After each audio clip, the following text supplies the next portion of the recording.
We all know that 2020 is going to be remembered as the year of COVID-19. So far, 13 million cases have been confirmed worldwide. More than 500,000 people have lost their lives and millions have lost their jobs. And we're only halfway into the year. Here to tell us what he is watching and the kinds of things we should be watching as we move ahead is Brad Simpson, who is Chief Wealth Strategist at TD Wealth. He joins us from Victoria, British Columbia. Brad, it's always great to chat with you. I do miss our chats in person, but I will take this. Let me ask you, you have put together a number of charts for in terms of what you're watching right now. And the first one is showing us the new COVID-19 cases. Maybe just take us through why you're watching this one so closely. Sure, and thanks for so much for having me. Well, I think your introduction says, we're living in the middle of a pandemic, and at the end of the day, the number one answer to almost any financial question is vaccine, and when is that going to occur? So in the meantime, we're fascinated by watching the movement of this virus and what does it look like. And every time you kind of think you got it figured out from a financial guy's perspective, because it is, and I think many of us are learning this as we go along. But I think what we're looking at is kind of a disturbing trend right now. So we see globally what it looks like, and I think that I think there's a couple really quick ways to look at this. Is that first and foremost is that you see the United States really picking up, but you also see emerging markets in the terms of Brazil, and because you're seeing that. But even if you look at countries like kind of a straight line below and look at Europe, Europe is really turned it around. And I think if we did a reverse and looked at and some of the discussions we've had in the past, we were like, boy, these Europeans, and why I think as an investment it's interesting to look at is that if you actually took a month and extrapolated the S&P 500 versus this, and then took a look at global measures. Europe's actually outperformed, and part of that, I think, is the outlook saying, well, their actions that they're doing with the pandemic are going to have pay real positive dividends down the road.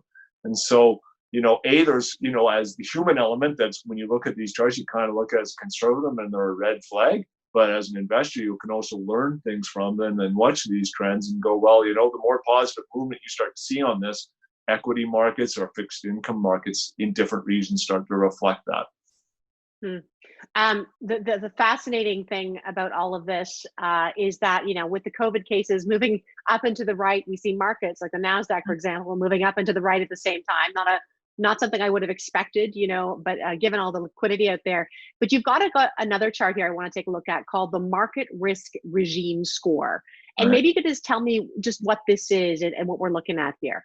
Sure. So this was a tool we designed back in early April, and it was a way of saying, we know we're going to be in the thick of it for a long time, and we better figure out a way to be able to measure it, and weigh it, and then look at a way of how is the economy and how is the market interacting with one another. So that's what we did. So the kind of the deep orange line is kind of what risk regime. So what would it look like? And as you can see it plunging downwards, that's kind of the risk in the global economy as a whole.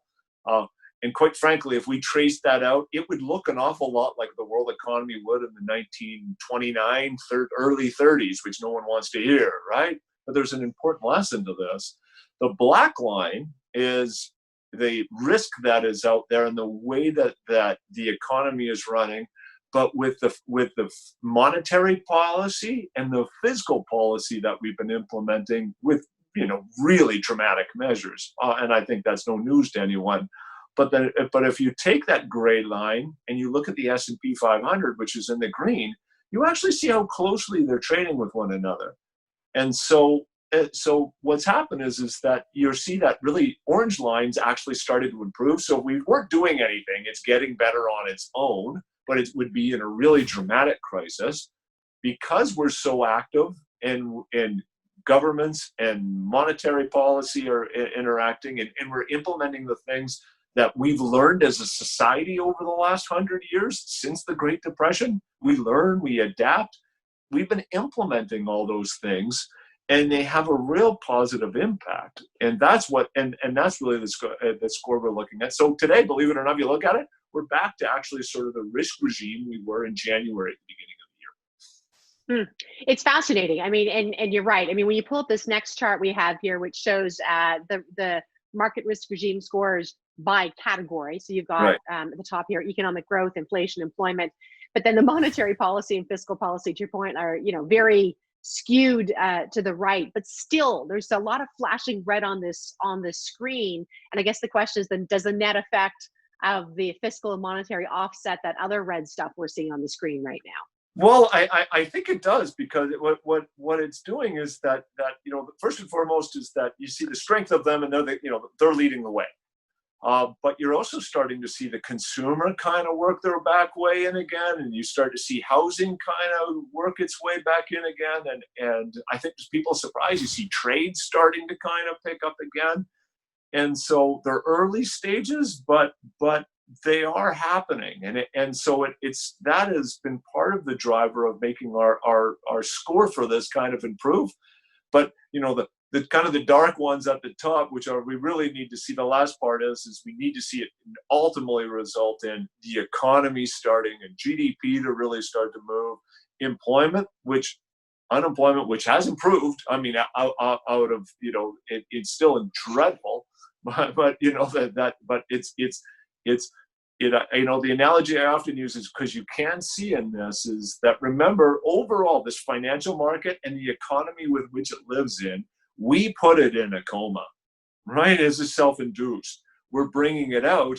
And so as it comes out, this is kind of our measuring tool. They go, okay, well, let's take the stats. And the stats are that you can see the positive ones, but you can also see the ones starting to reignite.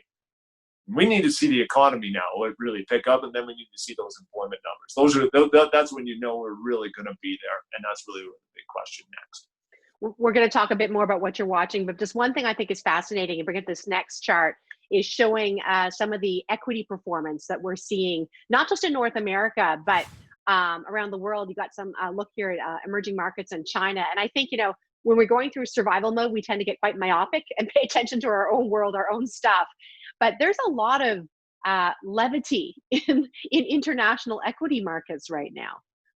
Yeah, well, I mean, it first and foremost is you know, the COVID started in China, and so their measures started there, and so the byproduct of it is that they're ahead of us in the measures implementing to be able to work with this virus. And so when you start looking at their manufacturing sector and you start looking at their service sector, you know, that you know, they're starting to turn up. The kind of these magic number that we use for many of the and many of the surveys that we use, PMIs and ISM, and as 50 is this magic number. We have kind of even real numbers there, which are also a little hard to come by, turning up into a positive place, and we have equity markets reflecting that as well. Brad, you put together some key things you're watching as we move ahead, as the economy kind of hopefully recovers. Want to run through them. First one on your list is central banks. We all know that's part of the reason why the markets have been doing so well. But what are you watching specifically with central banks?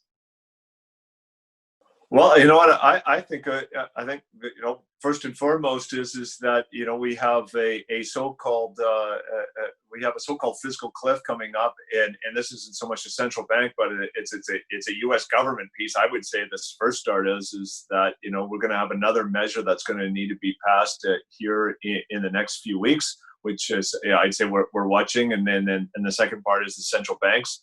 You know, they're just under $7 trillion worth of spending that they've done or are promised to do, and you know, we're going to look for that to continue to increase and probably hit a number, believe it or not, up to $10 trillion. So you know, we're you know, what we're going to be watching on is anything that would suggest that they're going to step off the pedal, and we've seen nothing that would indicate that so far. The next trend you're watching is more digital, and I mentioned the NASDAQ meteoric rise. What are you watching there? Well, you know, I think at some of the valuations that we see now and some of the movement, I mean, I think you can rationalize it with the earnings are there. These are some pretty spectacular companies, and look at the call that we're doing today. The digitization of the economy and the rate that has happened in the last 3 months has been extraordinary. I think what you're really going to be watching is to say, does capital flows start to move away just from this very list of names, and will it start to work? And I don't think it's a discussion between value in this. I mean, just generally through the rest of the equity market, as we start to be more focused on earnings than we are on kind of future earnings. You've got a third theme here that you talk about value is passe. I'm going to bring up the chart here, but tell me what we're looking at and why you're saying that. Well, I think what we were seeing is that as we were moving let's call it the first and second phase of the market movement of the correction we experienced, right? We did the brutal correction and then and hit the lows April, and then we've basically gone up and up and up and up and up almost nonstop ever since. But as you looked at the movement of what was going up, it's like we were going through a normal economic and market cycle that you would usually see over 5 years. You would see just expectations that all these things would happen in a span of about 6 weeks, which was, just shows that it's the narrative that mattered, not the reality of what was going on around that. So, value went up for those couple of weeks when it would have been that narrative that, well, the economy is really moving now and it's really heating up and we're going to kind of go things that area that really can prosper during that time. And then once we started to get to the reality of, well, wait a minute, this we do have a real economy and we do have Main Street out there. And this movement, whether it be a V recovery or a U recovery, what if it's just a recovery that's going to take a lot longer? And that for these companies to make money is going to be a lot harder. And all of a sudden you started to see them fall off. So it was kind of like the value trade is here, then they were passe, and it was almost overnight. And I think that's going to be, I think that's something that's going to continue. I think these names are going to be really difficult. I guess contributing to that is your next theme, which is less global. And I mean, just even, if you're watching the headlines recently, we're seeing the UK get out of Huawei. We're seeing lots of choices being made in terms of, which isn't a trade specific thing, but, barriers going up, I'll say, to trade that are happening. Yeah, we definitely, we're definitely in an environment where the idea of globalization is under an awful lot of duress, at least the narrative around that and the way that we discuss it. And I think, one of the things to really point out on that is that as we move into this election cycle, the dialogue in the United States is that when you kind of look at the research around it, the Republicans don't own anti-Chinese sentiment. Democratic Party has a great deal of that flowing through it as well, and that's been increasing over the last few years. And so the amount of rhetoric that's going to happen during this election cycle and hammering on this idea of trade with China, I think is something that we're going to hear a ton of. I think we're going to have to separate the verbiage and the reality of what's going on underneath of that. And a little bit of look at it, you've got political saber rattling, if you will, but there still is an understanding of trade that needs to occur that's underneath the surface. And those are what we want to do is continue to measure the verbiage on one side and what are the real numbers underneath and what is the action that's occurring. Because I think there'll be a pretty big spread between those two. Couple more themes I want to touch in if I can in a minute. Fixed income divergence. What are you seeing there?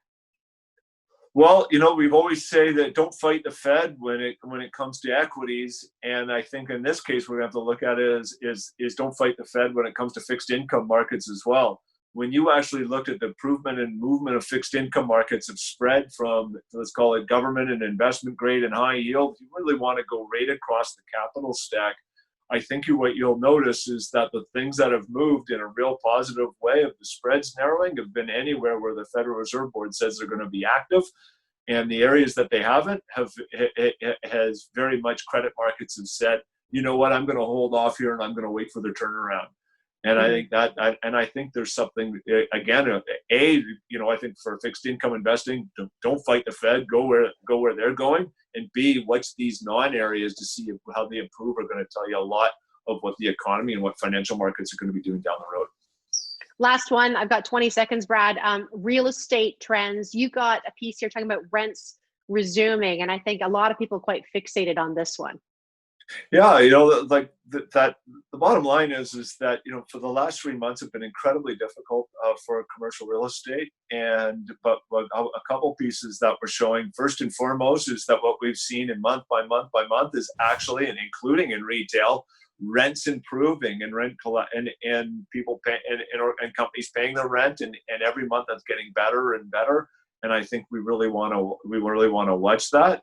You can also look at where the power structure, where the positive structure has been more difficult in the retail space, if you will. You look over kind of an infrastructure and industrial and anything that was infotech oriented.